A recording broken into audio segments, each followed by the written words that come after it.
Hello and welcome to the lecture on ethics in corporate social responsibility. So this is a very important subject and I'm really pleased to have a chance to talk to you about it. So I'll talk a little bit about just the basics of business ethics, what we talk about when we talk about that subject.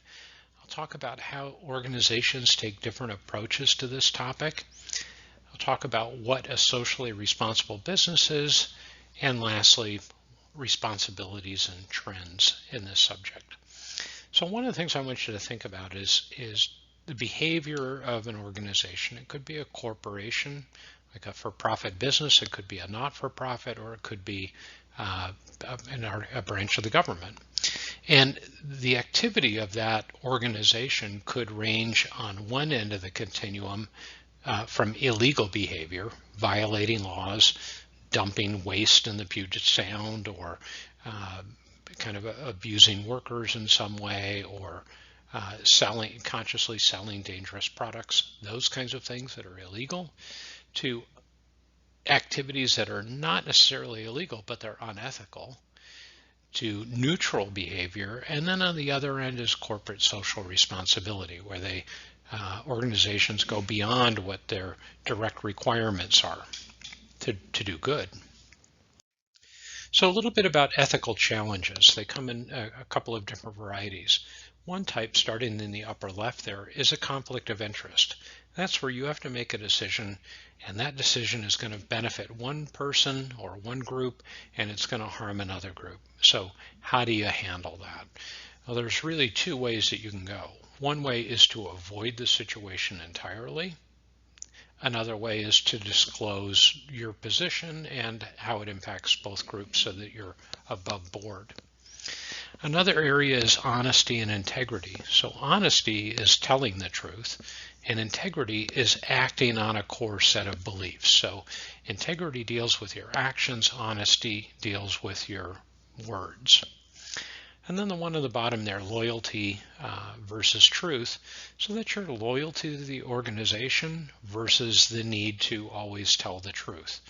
As an example, let's say you're aware of the fact that your company is dumping pollution in the Puget Sound, which harms fish and marine wildlife and so forth, and quality of life in this area. But you know that if you call the Department of Ecology and call your company out on that, and that'd be a whistleblower in effect, that could mean that all of your coworkers and you lose your jobs. So are you loyal to the company and you keep your mouth shut, or do you tell the truth? That's an ethical challenge. So there have been some very high profile cases of unethical corporate behavior, and again, sometimes verging on being illegal. Two good examples in the last several years. One is Wells Fargo. They adopted a strategy that the key to being profitable, and at one point in the recent history, they were the largest bank in the United States. So one way to get large is to have more relationships, more accounts with each customer. So if you bank at Wells Fargo and you have a checking account, well, they might also talk you into getting a money market account that earns interest, maybe a credit card from Wells Fargo, maybe you'd like your home mortgage with Wells Fargo and your car loan with Wells Fargo. So their goal was to have 8 different accounts with each single customer. That's a reasonable strategy. That's selling more of the same product to the same customers you already have. It's an efficient strategy. The problem is they exerted so much pressure on the staff within the company that branch managers, tellers, people like that were opening accounts for customers without their knowledge. That's where it got to the point where it was illegal. And they had huge blowback on that. Another example is Volkswagen. I don't know if many of you have heard about the emissions scandal. So they were facing pressure to come up with a car that had very low emissions, but also got very high gas mileage. So oftentimes the controls that you put to reduce emissions on a car reduce the gas mileage. So the car is not as popular. So the engineers at Volkswagen, faced with this pressure, a relatively small group of engineers, figured out how they could determine with an onboard computer whether or not the car was on a testing device that was testing for emissions or whether it was actually being driven on the road. And they linked that response to whether or not the emissions controls were active or inactive. So when it was on a testing device, it would be active and you'd see very low emissions. When it wasn't on the testing device, the emissions controls would be inactive. You would be emitting pollution, but you'd be getting very high gas mileage. I had a Volkswagen Jetta TDI that had this very issue. I got 52 miles to the gallon and thought I was, not polluting the environment when it turns out I was. They had to purchase cars back from customers, had to pay huge fines. It was a giant black eye for a really large company. So those are examples of unethical behavior, and a lot of times it stems from the company's culture. And what I mean by that is it stems from companies that have this pressure to succeed at all costs, this kind of really relentless drive to be the biggest and the best. That can often put pressure on employees to do things they wouldn't otherwise do. Sometimes incentive systems can play a role in that. If you dangle lots of money in front of people and say, if you do X, Y, and Z, you get this big bonus, and people might take shortcuts and do things inappropriate. Now, I tell these stories, it's important to keep in mind that the vast majority of businesses are ethical and do the right thing. It's the exceptions that we hear about. So I don't know how many of you have an Apple iPhone. I know I do, and I like it a lot. I wouldn't consider any other phone. This is a picture of one of the factories in mainland China that makes iPhones. Foxconn is, I believe it's the third largest company in the world in terms of number of employees. One of their factories in China took up 1.4 square miles and had 450,000 workers. The workers work 12 hours a day, 6 days a week, are not paid overtime. They're not allowed to go home at the end of each day. They have to live in barracks, 7 to a room at the factory, take showers and communal showers, and eat all of their meals there. And there is a relentless push to get greater production out continuously and to never make mistakes or allow a defect to get through. So the pressure was so great on employees at this company that about 10 years ago, there was a rash of suicides where employees were going to the roof of the building and throwing themselves off the building. They'd rather die than continue to work there, and they felt like they couldn't quit. So management's response to that was, as you can see here around the building, to erect nets to catch employees that were trying to kill themselves.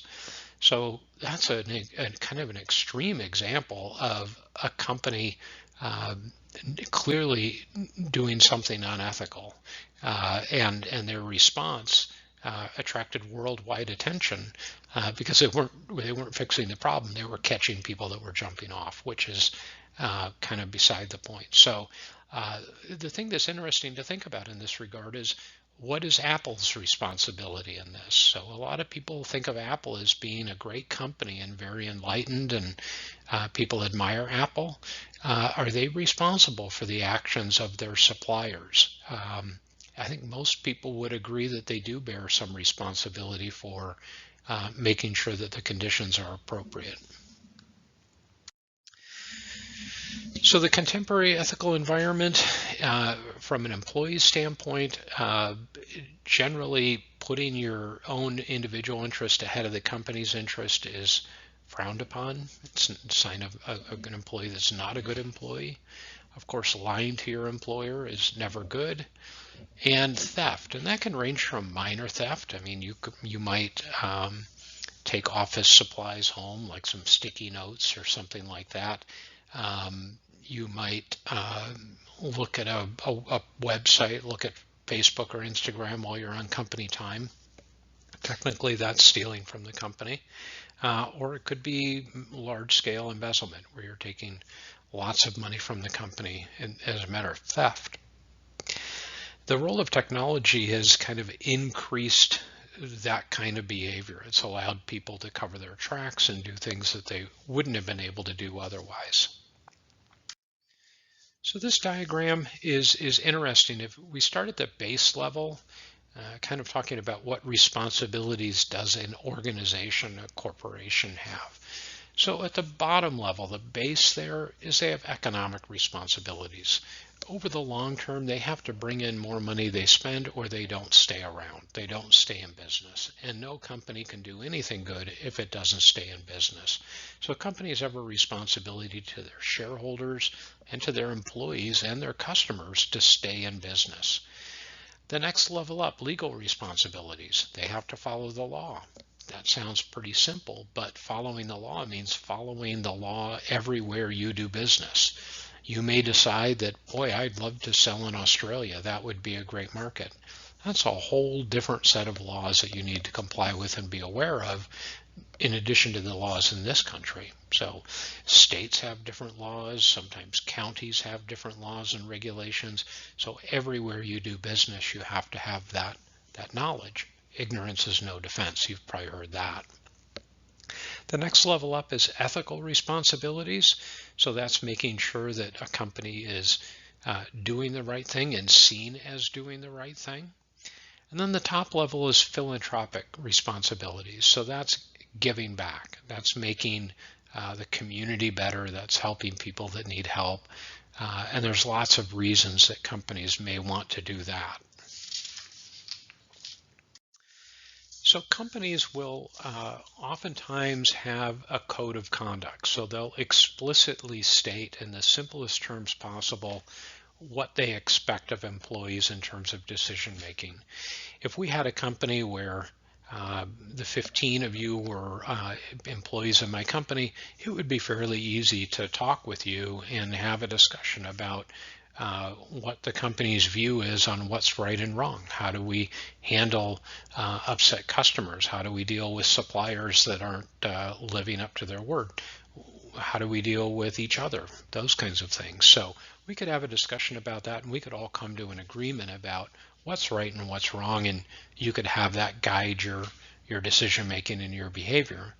If there were 15,000 employees in our company, it's a whole lot harder to do that kind of communication. I shared Google's code of conduct, which boiled down to don't be evil, which I thought was kind of nice. So organizations can also shape ethical conduct through education. So they can have meetings about this subject. They can shine a light on people that are doing it well or doing the right thing as an example for others to follow. And then it's really important that the leadership of the company that they do what they say, that their actions are consistent with their words.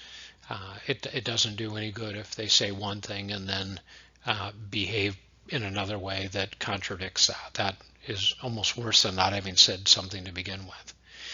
And then whistleblowing, that's the right of every employee to go to the authorities, the branch of the government, to say that the company is doing something wrong, and then be protected from not being fired over that behavior. So a little bit about responsible actions to satisfy society. At a minimum, we have to provide a safe workplace. There are branches of the government, OSHA and Labor and Industries here, that regulate workplace safety, publish rules about it, have inspections to make sure it's complied with. There are quality of life issues, and it can range from legal requirements like FMLA, that's letting an employee have time off for the birth of their child or to care for an elderly relative, to things that aren't required but help employees, like flex time, meaning allow employees to pick their start and end times each day so it works with their personal life. And then there's equal opportunity, making sure that the companies don't discriminate against people based on the color of their skin, their religion, their sexuality, all of those kinds of things, that we treat people equally.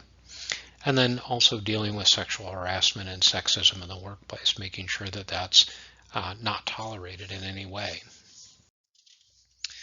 So responsibility to the general public, one is social responsibility, that we provide a healthy, good place for people to work and allow them to live their lives in addition to their work lives.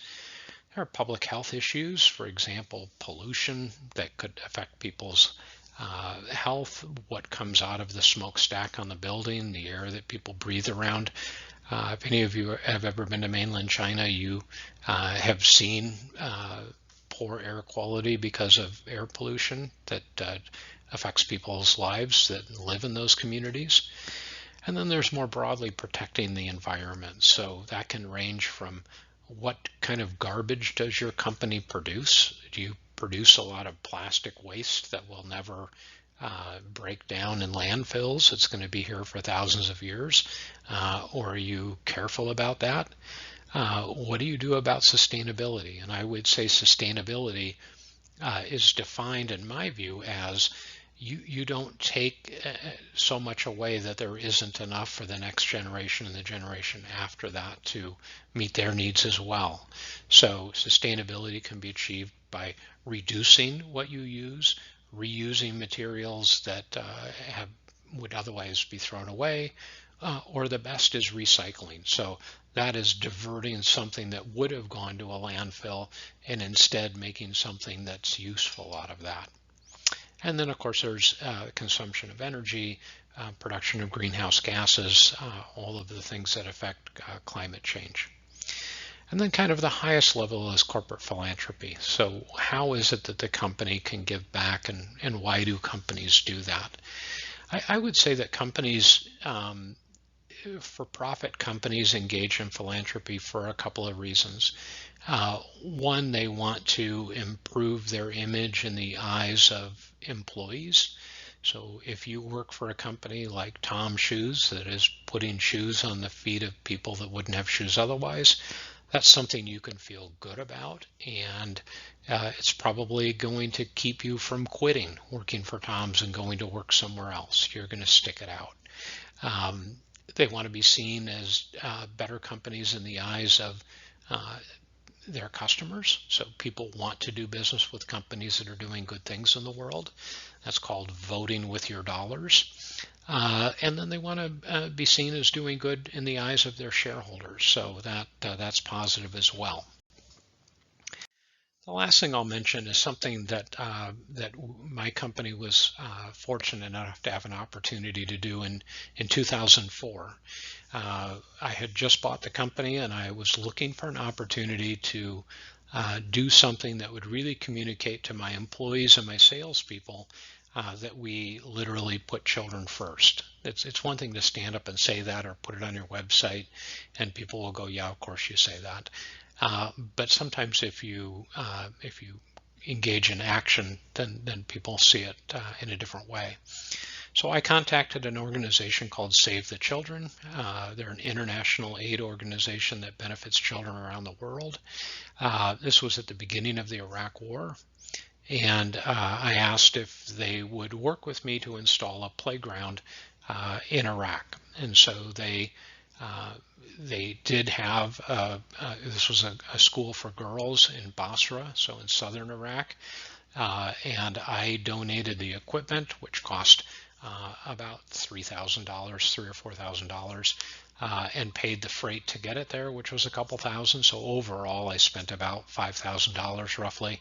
I shipped it to Kuwait City, and they took it in on a truck and constructed it at this girls' school, and sent me these pictures as evidence that it had been completed. And these pictures were heartwarming to all of my employees. I mean, they all, and my salespeople as well, they all felt proud to have been associated with an effort to make lives better in that difficult part of the world. And so I was proud that we did that, and that's why we did it. So hopefully that makes sense. If you have any questions, please see me, and I look forward to talking to you with the next lecture. Thank you.